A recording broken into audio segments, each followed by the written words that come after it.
मुझे लग रहा है कि जितेंद्र भैया ने कुछ ज़्यादा ही मेरे बारे में बताया है। मैं आपको बता दूं कि मैं जो सामाजिक कार्य कर रहा हूं पिछले 1.5 दशक से कर रहा हूं। पहले हमारे जो दोस्त हुआ करते थे, जो हमारे साथ में स्कूल में पढ़ा करते थे, तो हम लोग सोचते थे फ्री टाइम में कि यार कुछ करें, क्या करें। तो ऐसे ही एक ग्रुप तैयार किया, बहुत सारे नाम सुझाए गए, तो एक नाम निकल के आया, उसका नाम था जागरूक ग्रुप। तो ये जागरूक ग्रुप बहुत लोगों को पसंद आया और धीरे धीरे हम लोग सामाजिक गतिविधियों में शामिल होते रहे। कभी कुछ करना, कभी शहर के सड़कों पे गौशाला कुछ चालू करा देना, जो कि बहुत समय से बंद पड़ी थी। कैंट में एक कांजी हाउस है, जो कि कांजी हाउस का मतलब ये होता है कि जो आवारा जो पशु होते हैं उनको जो पशु मालिक होते हैं उनको दंड दिया जाता था कि भाई आपकी गाय जो सड़क पे घूम रही है, उसको जब घरों में होना चाहिए, वो सड़क पे घूम रही है, तो उस पर एक जुर्माना आरोपित कर दिया जाता था। और जब जो जुर्माना वो भर देते थे तो वो पशुओं को रिहा कर देते थे, छोड़ देते थे। तो कांजी हाउस इसलिए बनाया गया। अब चूंकि वो कांजी हाउस उस समय नगर पालिका अध्यक्ष एक महिला हुआ करती थी, सोनी जी, मैं उनका नाम तो भूल रहा हूँ। तो उस समय हमने उस कांजी हाउस को शुरू करने की आवाज़ उठाई, और वो जब आवाज़ उठाई तो उनके समय में वो शुरुआत हुई, और राजेंद्र सिंह सलूजा जी का कार्यकाल आ गया।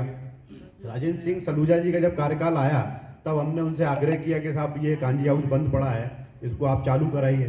तो उन्होंने हमारे आग्रह पे उस कांजी हाउस को 10 लाख रुपए सैंक्शन किए। उस 10 लाख रुपए के सैंक्शन से चारों तरफ बाउंड्री वाल हुई, होदी बनी, वहाँ पर ट्यूबवेल का खनन हुआ। इस तरह से वहाँ पर एक गौशाला की शुरुआत हो पाई। इस तरह से हमने जो एक आंदोलन किया, एक मांग रखी, उस मांग की जीत हुई। तो आज भी वो गौशाला वहाँ पे संचालित की जा रही है। कम से कम 50-75 जो गोवंश है वहाँ रखे जा रहे हैं। तो ये एक हमारी सफलता है। दूसरा, एक आपने देखा होगा कि जो ये आपके ड्रेनेज जो होता है, नहीं,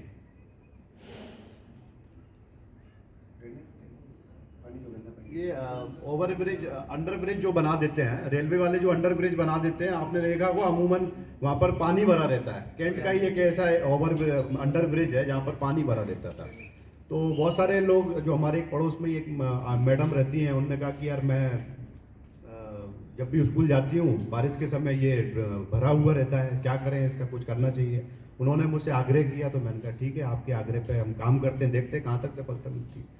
तो हम लोगों ने एक, चूंकि वो पानी जो भर रहा था, वहाँ के कुछ लोगों को, हम लोग कुछ थे, कुछ लोग हमने आसपास के लोगों को इकट्ठा किया।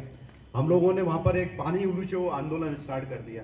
हाथों से पानी को भर भर के, जो ड्रम था, जो भी हम घर से साधन छोड़ा वो लेके गए, हमने वो पानी को वहाँ से निकाला और उसको पानी उलूचो आंदोलन का नाम दे दिया। मीडिया ने भी बहुत अच्छे से उसको लिखा, और जब ये बात जिम्मेदारों तक पहुंची तो उन्होंने आनंद फानन में वहाँ पर काम स्टार्ट किया, उसको लेवल किया। जो जिस ड्रेनेज में बहुत सारी मट्टी भर गई थी, उस मट्टी को वहाँ से क्लियर करा। इसके बाद में वहाँ से अब ऐसी स्थिति है कि कभी भी पानी नहीं भरता। मतलब बहुत ज़्यादा बारिश हो जाती है तो 1 फीट से ज़्यादा का पानी नहीं मिलेगा। जब थोड़ी बहुत देर में जब बाहर निकलते हैं तो वो 1 फीट का जो पानी रहता है वो पानी भी निकल जाता है। इसी तरह से कैंट का एक कैंट सड़क जब सैंक्शन हुई तो हनुमान चौराहे से लेकर के और आपके एरोड्रम तक का जो हिस्सा था वो इस हिस्से में शामिल नहीं था। गुना की जो जब रोड बनी कैंट से लेकर के अशोकनगर तक की, तो उसमें वो शामिल नहीं था। हमने बहुत दिनों तक उसका आंदोलन किया। आखिरकार सरकार को झुकना पड़ा और उस रोड को भी अविलंब उनको स्वीकृत करना पड़ा, और कैंट के लोगों के लिए एक ये बहुत बड़े आंदोलन की जीत हुई थी। तो इस तरह से हम लोग कुछ ना कुछ एक्टिविटी करते रहते हैं। तो कहने का मतलब ये है कि हर व्यक्ति कहीं ना कहीं व्यस्त है, लेकिन थोड़ा सा समय शहर के लिए, समाज के लिए जब हम निकालते हैं तो निश्चित रूप से हमें उसमें सफलता मिलती है। तो ऐसे छोटे छोटे हम काम करते हैं। जो 2-3 जो बड़े काम थे वो मैंने आपको यहाँ गिनाए, और भी ऐसे हमारे कई सारे काम हैं जिस पर हमने काम किया है और हम लोगों को सफलता मिली है। तो आपने यहाँ मुझे, जितेंद्र भैया ने आमंत्रित किया, इसके लिए मैं आपको बहुत बहुत धन्यवाद। नहीं, बड़े कामों में इनके 2 काम और मैं गिनाए जाऊँ तो वाकई में बहुत बड़े हैं। पहला तो ये था कि मतलब जो गाय गोवंश इधर उधर आवारा घूमता है तो इनकी मांग थी कि गो अभ्यारण्य बने, तो उसके लिए इन्होंने लगातार, मैं भी इनके साथ शामिल हो गया।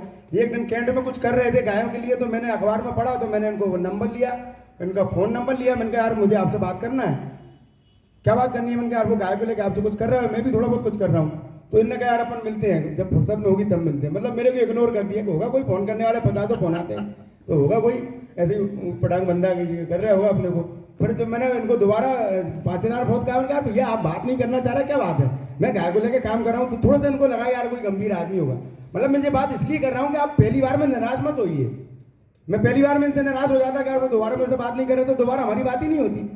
लेकिन मैंने दोबारा बात की, तो फिर इन्होंने मुझे समय दिया कि अपन 3 दिन बाद मिल रहे हैं। फिर मैं मिला, इसमें उसी में हमें सतीश भाई मिले मेरे को, और उसके बाद में हमारी चर्चा होती रही। फिर हम इन्होंने जब जब कार्यक्रम किए, गुना शहर में जैसम चौराहे पर हमने चैन बनाई, और वहाँ पे चैन बना के हमने लोगों को आकर्षित किया ध्यान कि भाई इस तरह से इन्होंने प्लानिंग किया, मैं उसमें शामिल भरता। इसके बाद में गो अभ्यारण्य के लिए लगातार इन्होंने डिमांड रखी और अपने पोस्ट कार्ड अभियान चलाया। हम पूरे गुना शहर में पोस्ट कार्ड लिखवाते फिरते थे।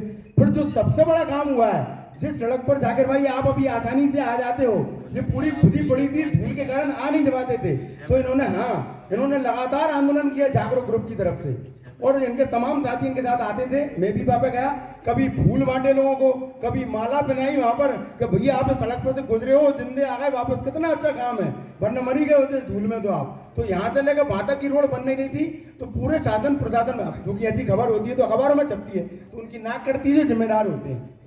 अरे यार ये क्या, तो वो आनंद फानंद में तुरंत उसको बनाना शुरू किया, और आखिर में आज उस सड़क पर हम चल पा रहे हैं। तो मेरा इनसे मुलाकात कराने का मतलब ये था कि किसी मित्र के साथ में मित्रता करके फिल्म देखने जाना, या लड़की पटाने जाना, या लड़का पटाने जाना, उससे बेहतर ये है कि सामाजिक कार्य करना, इससे कुछ रिजल्ट मिलता है। मुझे तो बहुत लड़के लड़कियां मिलते हैं जो मतलब इस तरह के हैं, जो कहते हैं आज मेरे यहाँ पर कोचिंग सेंटर है, वहाँ पर लड़के आते हैं मोटरसाइकिल लेके खड़े रहते हैं वहाँ पर, और क्या करते हैं वो आप समझ गए होंगे। फिर वो लड़कियां मोटरसाइकिल बैठ के जाती है, चली गई। क्या जीवन है आपका? जीवन ये है जो अमित भाई कर रहे हैं, जीवन वो है जो सतीश भाई कर रहे हैं, जीवन वो है जो जाकिर भाई बना रहे हैं, या आपके जो है ना जावेद भाई, या जितने टीचर बना रहे हैं। इतनी देर से आप सुन रहे हो, इतना धैर्य से, इसमें से आप अपने लायक निकाल लेना। सारा का सारा काम का नहीं होगा, बोर हो गए हुए आप, अपने काम के लायक निकाल लेना सतीश भाई से, और अपने काम के लायक निकाल लेना मेरे से। पूरा हम जब मई करते हैं, किसी के जब मई होता है, क्या होता भी किसी के जब मई, तो मई में से मक्खन कितना से निकलता है उतना सही, पर मई कितना करते हैं अपन, घड़ा भर के, तो इतना बड़ा अपन तब जाके मक्खन निकलता। तो हमारी आज की जो 1.5-2 घंटे की बातचीत है, उसमें से अपने लिए मक्खन निकाल लेना, जो अच्छा लगे वो अपना लो, और जो बुरा लगे उसे जाने दो। यही इसका पूरा सार है। अमित भाई को मिलाया, कभी भी आपको अपने शहर में, अपने गांव में